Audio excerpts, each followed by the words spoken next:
तो इस तरह से हमने देखा कि ये जो 14वें नंबर की भावना है आवश्यक अपरिहार्य, वह क्या है? वह क्रिया आत्मा के शुभाव रूप है, आवश्यक अपरिहार्य। यह भी जो क्षय आवश्यक है उसमें हानि नहीं होने देना, मतलब उसके परिणामों में हानि नहीं होने देना। उत्साह की बात की ना, वह क्यों की?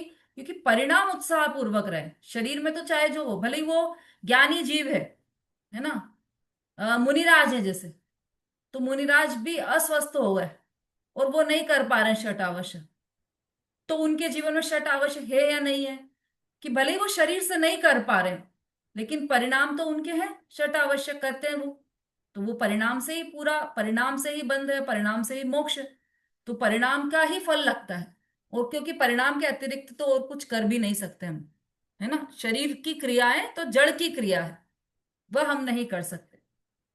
तो इस तरह से आवश्यक अपरिहार्य मतलब आवश्यक क्रियाओं में हानि न होने देना, आवश्यक क्रियाओं में कमी न होने देना, उसके उत्साह में कमी न होने देना, यह भी तीर्थंकर प्रकृति के आश्रय का कारण है। इसके बाद 15 नंबर की मार्ग प्रभावना।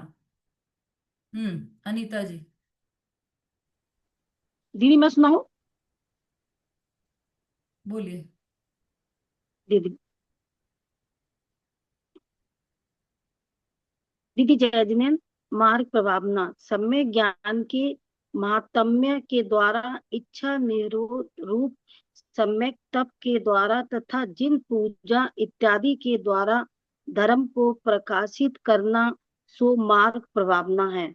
प्रभावना में सबसे श्रेष्ठ आत्मा प्रभावना है, जो कि रत्नत्रय के तेज से देदीप्यमान होने से सर्वोत्कृष्ट फल देती है। सम्यक दृष्टि के जो शुभ राग रूप प्रभावना है, वह आश्रय बंध का कारण है, परंतु सम्यक दर्शनादि रूप जो प्रभावना है, वह आश्रय बंध का कारण नहीं है। मार्ग प्रभावना, इस शब्द से तो सभी लोग परिचित होंगे। प्रभावना शब्द तो सबने बहुत सुना होगा। जिन धर्म प्रभावना, हम अक्सर सुनते हैं ये शब्द, जिन धर्म प्रभावना होना चाहिए, निर्दोष धर्म प्रभावना हो, ये शब्द भी हमने सुना है। तो प्रभावना शब्द से तो सब अच्छी तरह से परिचित है। प्रभावना अर्थात मतलब उस प्रचारित प्रसारित करना, धर्म की भावना को प्रचारित प्रसारित करना। ज्ञान तप दान पूजा द्वारा धर्म का प्रकाश करना, प्रकाश करना मतलब प्रभावना करना, इस तरह से इसका अर्थ है। सम्यक ज्ञान के महात्म के द्वारा, इच्छा निरोध रूप सम्यक तप के द्वारा, जिन पूजा इत्यादि के द्वारा धर्म को प्रकाशित करना, सो मार्ग प्रभावना है ना। सम्यक ज्ञान का महात्म बताकर, इच्छा मतलब तप के प्रभाव से, या फिर जिन पूजा इत्यादि के द्वारा ये धर्म की प्रभावना की जाती है, मार्ग प्रभावना की जाती है। हम लोग क्या करते हैं मार्ग प्रभावना के लिए, जिन धर्म प्रभावना के लिए, है ना, हम भी जुलूस निकालते हैं। एक तो सबसे बड़ा उदाहरण तो ये, हम जुलूस क्यों निकालते हैं, रैलियां निकालते हैं, रत्नत्रय रैली, जुलूस क्यों निकालते हैं हम? जिन धर्म प्रभावना के लिए, सुलेखा जी, है ना। तो ये सब, इस जिस तरह से ये जुलूस निकालकर हम जिन धर्म प्रभावना चाहते हैं, कोई मंदिर जी जाकर जिन धर्म प्रभावना करता है, कोई अपने फ्रेंड्स को समझाता है कि देखो जैन धर्म ऐसा है, तो वह भी जिन धर्म प्रभावना कर रहा है। सब अपने अपने, कोई मैसेज फॉरवर्ड कर करके जिन धर्म प्रभावना करते हैं। कोई शिविर है तो उसका मैसेज सब दूर फॉरवर्ड किया, उसके मन में ऐसा उत्साह आया कि सबको पता होना चाहिए बहुत अच्छा शिविर है, तो वो क्या करेगा, सब दूर मैसेज फॉरवर्ड करेगा अपने रिश्तेदारों में, अपने दोस्तों में, है ना। तो ये भी एक जिन धर्म प्रभावना, बहुत अलग अलग तरीकों से प्रभावना की जा सकती है ना। आप यहाँ तक कि आप मंदिर में जाओ और मंदिर में जो चंदन रखा रहता है वह अपने कानों पर लगा लो, वह भी एक जिन धर्म प्रभावना का तरीका है ना। पता है ना कि क्यों है? क्योंकि 10 लोग आपके को देखेंगे कि अरे इनने चंदन लगा रहे, कहाँ से आ रहे हो भाई? मैं मंदिर गया था। अच्छा, तो ये रोज मंदिर जाते हैं, कल से हम भी जाएंगे। तो ये हो गया जिन धर्म प्रभावना। मतलब आपकी एक छोटी से छोटी क्रिया भी यदि वो सही दिशा में है, तो वह जिन धर्म प्रभावना कर सकती है। और आपकी छोटी से छोटी क्रिया है, वो जिन धर्म की अप्रभावना कर सकती है। आपने ट्रेन में छन्ना खोला तो आपने जिनधर्म प्रभावना की, छन्ना खोलकर उससे पानी छाना तो जिनधर्म प्रभावना की। और वहीं आपने ट्रेन में आधी रात को 12 बजे टिफिन खोला तो क्या हो गया, जिनधर्म की अप्रभावना हो गई, है ना। बहुत तरीके हैं। वो तो एक एक क्रिया विचार नहीं रहती है, और सबको अपने अपने विवेक से डिसाइड करना चाहिए ये। क्योंकि एक एक क्रिया को तो कोई नहीं बता सकता कि अब ऐसा करो, अब ऐसा मत करो, कौन बताने आएगा। अपना विवेक भी हमेशा जागृत रखना चाहिए कि किस तरीके से जिन धर्म की प्रभावना हो सकती है। कोई आए, पूजा चल रही है मंदिर में, है ना, सब अपनी अपनी पूजा कर रहे हैं, अपने अपने अष्ट द्रव्य लेकर थाली में से पूजा कर रहे हैं। अब कोई आया दर्शन करने, और उसने आकर उस थाली में से अर्घ लिया और फिर भगवान के सामने जाकर अर्घ बोलकर चढ़ा दिया। तो अब ऐसे सामान्य तरीके से देखोगे आप तो कुछ गलती नहीं लगेगी इसमें। लेकिन जो पूजा कर रहा है उसके परिणाम उस समय कैसे हैं आपको कुछ पता नहीं है, क्योंकि हो सकता है उस समय वो बहुत तीव्रता से बहुत ध्यान पूर्वक पूजा कर रहा हो और उसके अर्थ को समझने का प्रयास कर रहा हो, और आपने जाकर उसमें बीच में डिस्टर्ब किया उसकी थाली में से अर्घ लेकर। और या फिर कोई ऐसा भी हो सकता है किसी ने ऐसे भी रखा हो कि भाई ये जो बादामें हैं दो, तो एक आखिरी के अर्घ में चढ़ाऊंगा, तो उसके लिए रखी और आपने वही बादाम उठाकर ले ली, तो उसका मन तो वो पूजा में से हट गया और संक्लेशित हो गया, है ना। तो अब देखा जाए तो ये क्रिया, कोई इसमें तकलीफ नहीं है कि किसी की थाली में से, अगर ऐसा देखा जाए समझदारी से कि क्या हो गया उसमें, हमारी भावना ऐसी होना चाहिए कि हाँ हाँ हमारी थाली में से सब लो अर्घ, कोई दिक्कत नहीं है, आराम से लो और चढ़ाओ, बस आपके परिणाम अच्छे हों, आप चढ़ाएं वहां पर और आपके परिणामों में विशुद्धि बढ़े। हमारी भावना तो ये होनी चाहिए, हमारा प्रयास तो ये होना चाहिए। लेकिन हम किसी की थाली में से अर्घ ना लें, क्यों, क्योंकि वह डिस्टर्ब हो रहा है, और उस समय हो सकता है उसके परिणाम बहुत अच्छे, बहुत विशुद्धता की तरफ चल रहे हो, और आपने आपको आकर उसमें डिस्टर्ब कर दिया। आपके पास अलग जो व्यवस्था है, मंदिरों में व्यवस्था रहती है अर्घ चढ़ाने के लिए, अलग से रखे रहते हैं द्रव्य, उसमें से आप चढ़ा सकते हो, तो उसमें से मत लो।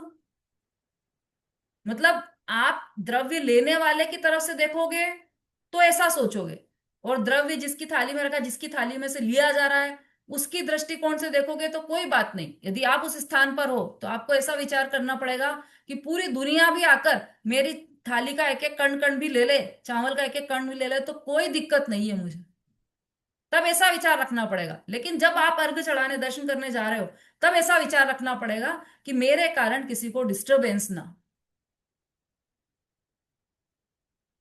है ना। तो ये एक छोटी छोटी सी क्रियाएं हैं। कोई कोई मंदिर में आकर इतनी तेज तेज बोल रहा है कि सबको डिस्टर्ब हो रहा है,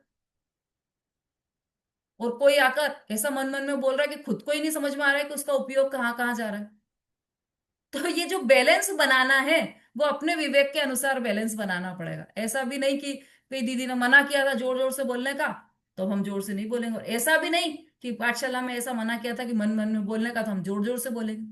अरे उसकी देश काल परिस्थिति के अनुसार उसकी तीव्रता मंदता आपको अपने विवेक के अनुसार मापना पड़ेगी। बस मन में यह रहना चाहिए कि जिन धर्म प्रभावना में कोई मेरे द्वारा ऐसी गलती ना हो कि जिससे जिन धर्म की अप्रभावना हो जाए, और मेरे द्वारा हर कार्य ऐसा होना चाहिए कि जिससे जिन धर्म की प्रभावना हो। सम्यक दृष्टि को यह भावना रहती है, इसीलिए वह मार्ग प्रभावना, जिन धर्म प्रभावना में सबसे श्रेष्ठ आत्म प्रभावना है। तो वह उसकी तो आत्म प्रभावना है, ज्ञानी जीव तो अपने सबसे पहले उसने आत्म प्रभावना की है, तभी तो दर्शन विशुद्धि भावना को भाया है, जो कि रत्नत्रय के तेज से देदीप्यमान होने से सर्वोत्कृष्ट फल देती है।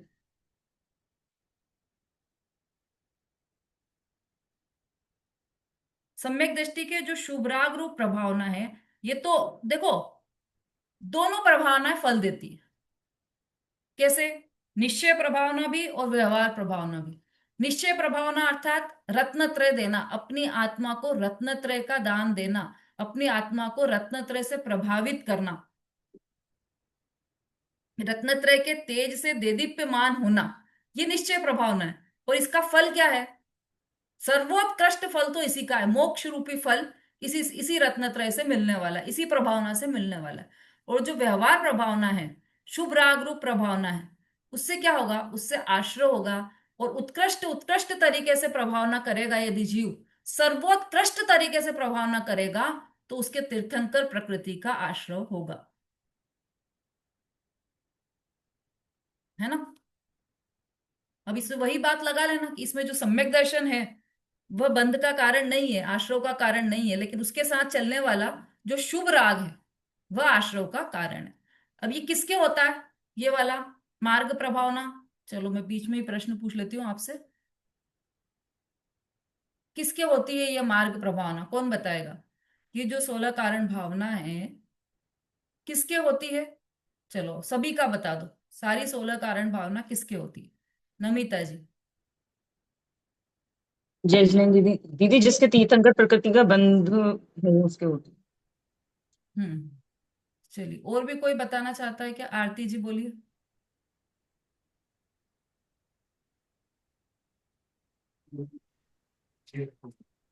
16 कारण भावना दीदी सम्यक दर्शन के बाद होती हैं, और जिनको तीर्थंकर प्रकृति का बंध होता है उनको पूरी 16 भावनाएं होती हैं। सुलेखा जी, किसी का दीदी चौथे पुष्पावृत्ति कोई भी हो जाती है। किसको। अवृत्ति समय दृष्टि को भी हो जाती है। ठीक है, सही उत्तर है आपका। देखो केवल तीर्थंकर को ही हो यह नहीं है, बात पहले ही बताया था ये बात। सभी सम्यक दृष्टि जीवों को यह भावनाएं हो सकती है। मतलब इनमें से कोई कोई भावना ऐसा, दर्शन मिश्रित तो सभी को होगी, पर उसमें से कोई कोई भावना, बल्कि सभी भावनाएं सभी सम्यक दृष्टि जीव को होंगी। जो जो उन पर लागू पड़ रही है वो वाली सब भावनाएं सम्यक दृष्टि जीव को, सम्यक दृष्टि मतलब साधारण सम्यक दृष्टि जीव को भी, केवल तीर्थंकर को ही यह भावनाओं का आश्रय हो, या मतलब प्रकृति का आश्रय हो ऐसा नहीं है। उनको तीर्थंकर प्रकृति का आश्रय होगा, वो विशेष रूप से होगी उनकी भावनाएं। लेकिन ये सामान्य रूप से सभी सम्यक दृष्टि जीवों को, सामान्य सम्यक दृष्टि जीवों को भी यह भावना चलती है, सभी 16 कारण भावना। ठीक है, तो ये प्रभावना की भावना भी सभी समष्टि जीवों को होती है। देखो हमने तीसरी ढाल में पढ़ा है, तीसरी ढाल में जो सम्यक दृष्टि के अंग हैं, 8 अंग, कल तो किसी ने नाम बोलकर सुनाए थे, कौन बताएगा 8 अंग कौन से हैं, सम्यक दृष्टि के 8 अंग कौन से हैं। चलिए अभिलाषा जी बोलिए। जिन बच में शंका न धार ब्रस भव सुख वांछा भाने मुनितन मुनितन मलिन देख न गिनावे तत्व कुतत्व पिछाने निज गुण पर अवगुण ढाके वाजिन धर्म दीपा कर जिन धर्म दीपावे कामादि कर भ्रष्टे चिगते निज पर को सुगड़ावे। ठीक है, बस ये हमने देखा ना, निज पर को सुखिलावे वो तो स्थितिकरण है। उसके पहले प्रभावना अंग भी आया है इसमें, बाद में, उसके बाद में प्रभावना अंग भी आया है। और ये मार्ग प्रभावना वही तो है। तो वो तो सभी सम्यक दृष्टियों के लिए लिखी है ना, वो 8 अंग जो हैं वो सभी सम्यक दृष्टि जीव के होते हैं, केवल तीर्थंकर के हों ऐसा नहीं है। सभी सम्यक दृष्टि जीवों के 8 अंग होते हैं, उसमें प्रभावना अंग भी है, और यही मार्ग प्रभावना है।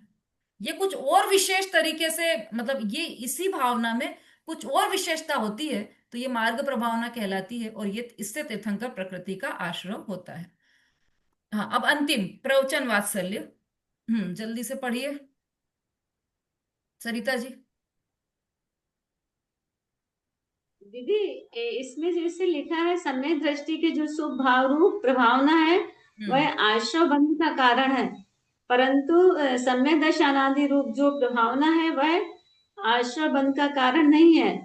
तो जो सम्यक दृष्टि के हुआ ऐसे चौथे गुण स्थान में हुआ, तो वो शुभ राग प्रभावना है और आश्रय बंध का कारण है।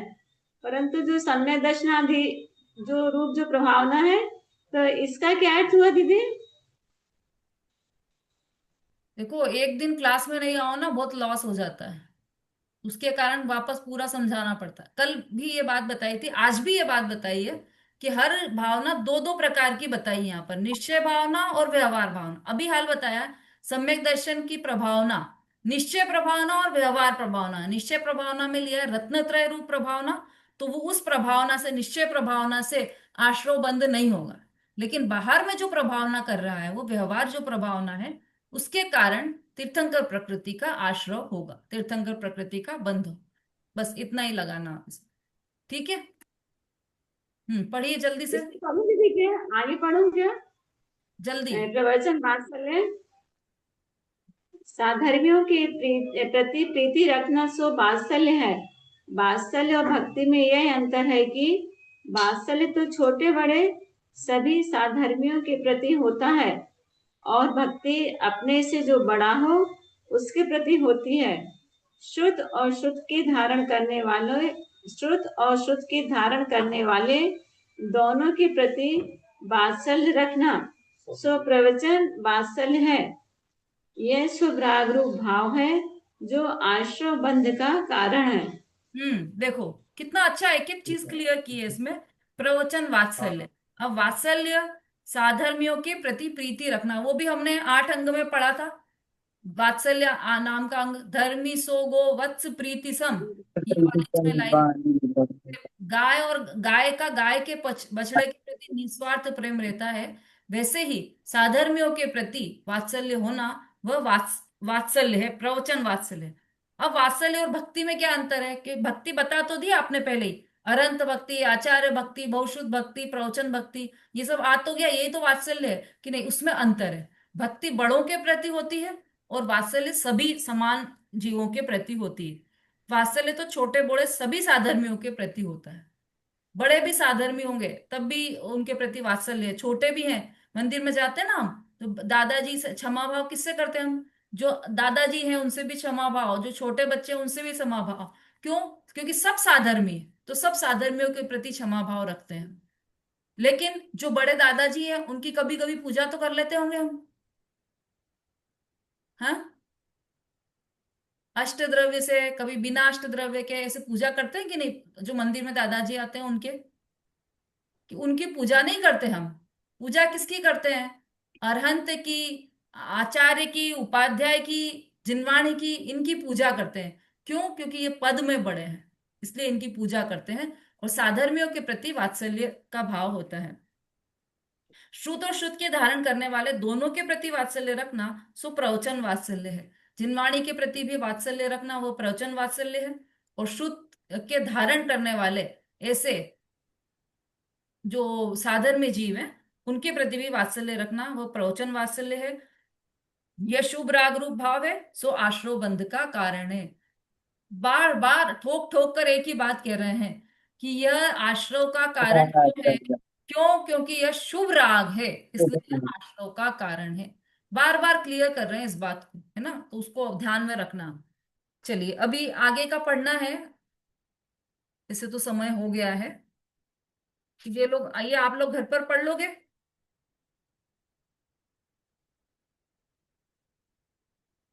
चलो मंडे को ही ले लेंगे इसको, फिर आगे की ये सूत्र लेंगे इसका।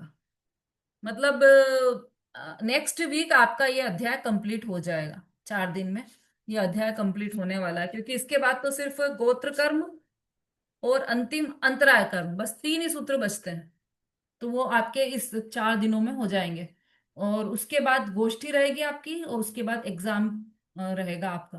तो एग्जाम की और गोष्ठी की तैयारियां प्रारंभ कर दीजिए। विषय चूज करके रख लीजिए, आपको जिस विषय पर भी बोलना है उसकी तैयारी आप प्रारंभ कर दीजिए, है ना? हाँ मंजू जी बोलिए। दीदी, हम्म। प्रवचन वात्सल्य में जो सेकंड लाइन में ये जो सरिता जी पूछ रही थी वही मैं भी पूछ रही हूँ कि जो वात्सल्य तो छोटे बड़े सभी साधर्मियों के प्रति होता है और हम्म। भक्ति अपने से जो बड़ा हो उसके प्रति होती है। तो ये जो बड़ा यानी आचार्य, अरहंत भक्ति, आचार्य भक्ति, ये वाली भक्ति। अभी तो बताया ये, यही तो बात बताई हाँ जो आप बोल रहे हो। हाँ, मुझे समझ ये में सब नहीं बड़े आई दीदी। पद में बड़े हैं ना ये सब, तो इनके प्रति हाँ, वात्सल्य होना तो वो वात्सल्य नहीं, भक्ति कहलाएगी। अच्छा। पद में बड़े हैं ये इसलिए। और ये बाकी सब जितने भी साधर्मी है, बड़े भले वो उम्र में बड़े हों, लेकिन उनके प्रति जो आपका प्रेम है वो वात्सल्य कहलाएगा। अच्छा। और दीदी जो ये साधु समाधि में आपने बोला ना कि ये साधु का चित्त संतुष्ट रखना, तो ये बैया वृत्ति में लिखा हुआ है ये पढ़ो साधु ना। का चित्त संत। हाँ, हाँ। बैया वृत्ति में लिखा है सेकंड लाइन में कि साधु समाधि का अर्थ है उसमें साधु का चित्त संतुष्ट रखना, और बैया वृत्तिकरण में तपस्वियों के योग्य साधन एकत्रित करना, सो जो सदा उपयोगी हो, इस हेतु से जो दान दिया जावे सो भैया वृत्ति कर है। मतलब ये जो आपने उसमें बताया ना साधु समाधि में कि उसमें होता है साधु का चित्त संतुष्ट रखना, तो वो मैं बता रही थी ये भैया वृत्ति में भी लिखा है ना, ये मतलब उसमें तो लिखा ही नहीं है साधु समाधि में, ये भैया वृत्ति में लिखा। हाँ, पर उसका आप मीनिंग निकालोगे, साधु समाधि का पूरा, उसका पूरे पैराग्राफ का सार निकालोगे, तो वही आएगा कि साधु का चित्त संतुष्ट रखना। हम्म। ठीक है दीदी। सरिता जी। दीदी इसमें आज जैसे अरंध भक्ति है, आचार भक्ति है, बहुशुद्ध भक्ति है, प्रवचन भक्ति है, साधु भक्ति क्यों नहीं आई दीदी? आ गई ना इसी में। देखो, आप पहले तो अरहंत और आचार्य का पंच परमेष्टि में समावेश हो जाता है। या आचार, जब हम आचार्य का स्वरूप समझने जाते हैं तो वैसा ही साधु का भी स्वरूप है, उपाध्याय का भी स्वरूप है। आचार्य उपाध्याय वो साधु ही तो है, कोई अलग नहीं है वो। अच्छा। जो साधु है वही आचार्य है, वही उपाध्याय है। यदि आचार्य। साधु समाधि लिखी है तो हम्म। साधु समाधि अकेली लिखी है, लेकिन यहाँ आचार्य समाधि नहीं लिखी, बहुशुद्ध समाधि नहीं लिखी, ऐसे यहाँ पे साधु भक्ति नहीं लिखी है, इसलिए मैंने पूछा। हाँ, प्रश्न अच्छा है आपका। लेकिन उसको आप ऐसे समझो कि जो साधु समाधि है, तो साधु की वैयावृत्य करना, वैयावृत्ति में भी साधु को ही लिया है, तो उसमें आचार्य उपाध्याय शामिल नहीं होंगे क्या? कि जो आचार्य उपाध्याय हैं वो सामान्य रूप से सभी साधु ही है, सब साधु हैं। निर्ग्रंथ दिगंबर मुनिराज वो सब साधु ही हैं। निर्ग्रंथ दिगंबर, भाई आचार्य उपाध्याय को कितनी चौकड़ी कषाय का अभाव है, और जो साधु है उनको कितनी चौकड़ी कषाय का अभाव है? कि तीनों को ही, कितनी चौकड़ी कषाय का अभाव है? 3 चौकड़ी कषाय का अभाव है सबको, आचार्य हो, उपाध्याय हो, साधु हो।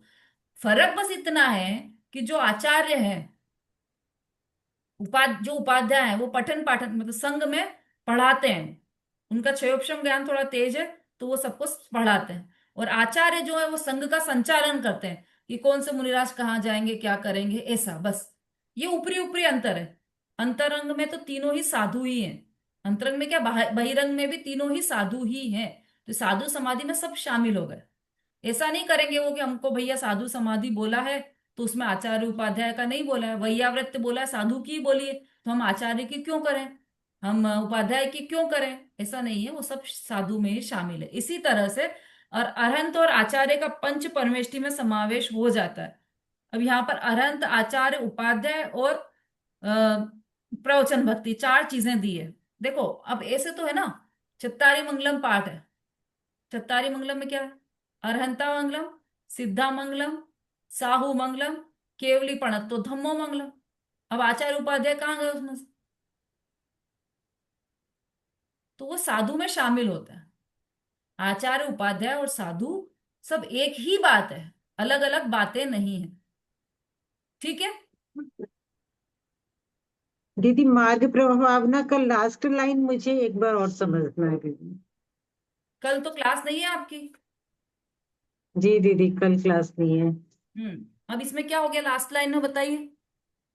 हाँ, ये सम्यक दृष्टि के जो शुभ राग रूप प्रभावना है वह आश्रबंध का कारण है, परंतु सम्यक दर्शन आदि रूप जो प्रभावना है वह आश्रबंध का कारण नहीं है। ये लाइन मुझे ठीक से नहीं समझ में। ये अभी सरिता जी ने भी पूछी थी, और तब भी मैंने पूरा बताया था। देखो, निश्चय प्रभावना और व्यवहार प्रभावना, 2 प्रकार की प्रभावना, सब में लगा लेना निश्चय और व्यवहार के भेद, सब 16 कारण भावनाओं में। ठीक है। अब निश्चय प्रभावना में किसको लिया है? रत्नत्रय को लिया है। पढ़ो आप बीच का। रत्नत्रय के तेज से देदीप्यमान होने से सर्वोत्कृष्ट फल देती है, ये निश्चय प्रभावना है। आत्म प्रभावना वही निश्चय प्रभावना है, और वह रत्नत्रय रूप फल दे रही है। रत्नत्रय रूप प्रभावना है, उससे मोक्ष का फल मिल रहा है। उससे आश्रव बंद नहीं होगा, उससे मोक्ष होगा। जिससे आश्रव बंद होगा उससे संवर निर्जरा नहीं होगा, जिससे आश्रव बंद होगा उससे मोक्ष नहीं होगा। और ये जो रत्नत्रय है, निश्चय रत्नत्रय, उससे आश्रव बंद नहीं होगा, तो उससे क्या होगा? संवर निर्जरा होगी और मोक्ष होगा।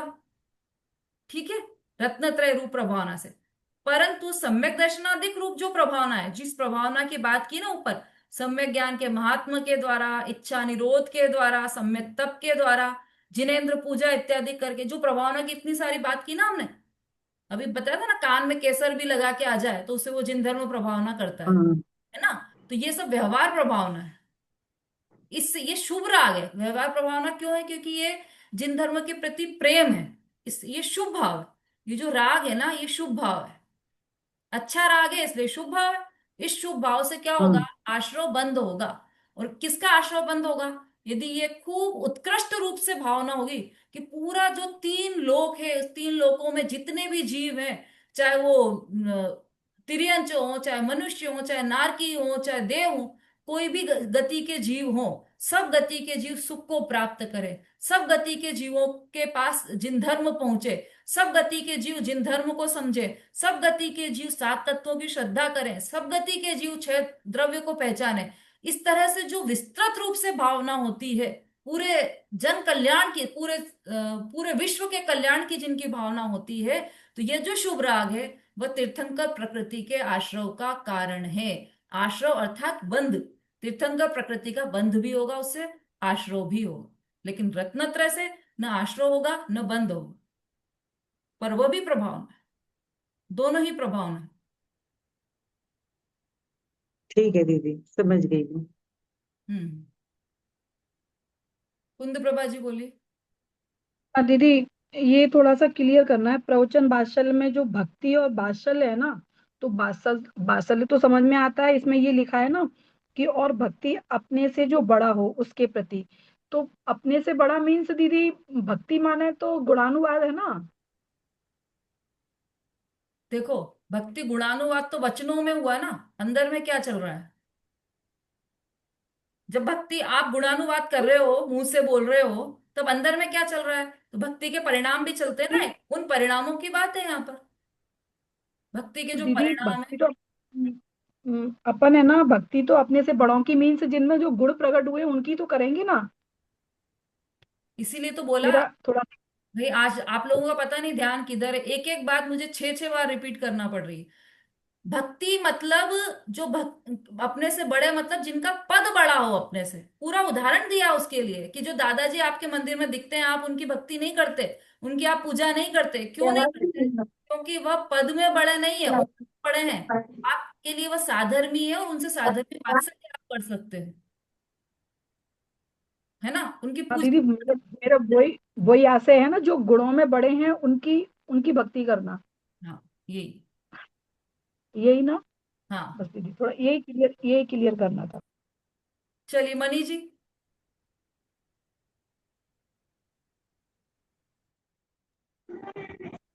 जिनवाने स्तुति बोले दीदी। हाँ बोलिए, शॉर्ट में, एकदम शॉर्ट में, टाइम बहुत हो गया है आज। दो अंतरा है। एक अंतरा। जिन एक हाँ। जिन जिन वाणी जिनेन्द्र वाणी, सुन लो भैया जिन वाणी, सुन लो भैया जिन वाणी, जिन जिन वाणी जिनेन्द्र वाणी, सुन लो भैया जिन वाणी, सुन लो भैया जिन वाणी। ओ माँ भगवती वाणी माँ, तुम जग की कल्याणी माँ, तुम जग की कल्याणी माँ। आन के कंठ विराजो हे माँ, आन के कंठ विराजो हे माँ, जिन जिन वाणी जिन वाणी, जिन वाणी जिनेन्द्र वाणी। सुन लो भैया जनवाणी, सुन लो भैया जनवाणी। साथ में जिसके रहते हो ज्ञानी, साथ नहीं वो तेरा देगा, साथ नहीं वो तेरा देगा। धर्म ही तेरा ये साथी देगा, धर्म ही तेरा ये साथी देगा। झिंझिनी वाणी, झिंझिनी वाणी, नेत्री वाणी। सुन लो भैया जनवाणी, सुन लो भैया। बहुत अच्छा। जावाणी के ज्ञान से सूझे लोकालो, वाणी पुस्तक सो में वाणी लगा देते हूँ लोग। सदा वाणी माता की जय। महान जैन की जय, आचार्य उमा की जय। दीदी जय जिनेन्द्र, सभी महाराज को जय की जय जिनेन्द्र। जिनेन्द्र, सभी को जय जय जिनेन्द्र। जिनेन्द्र, सभी को जय जिनेन्द्र।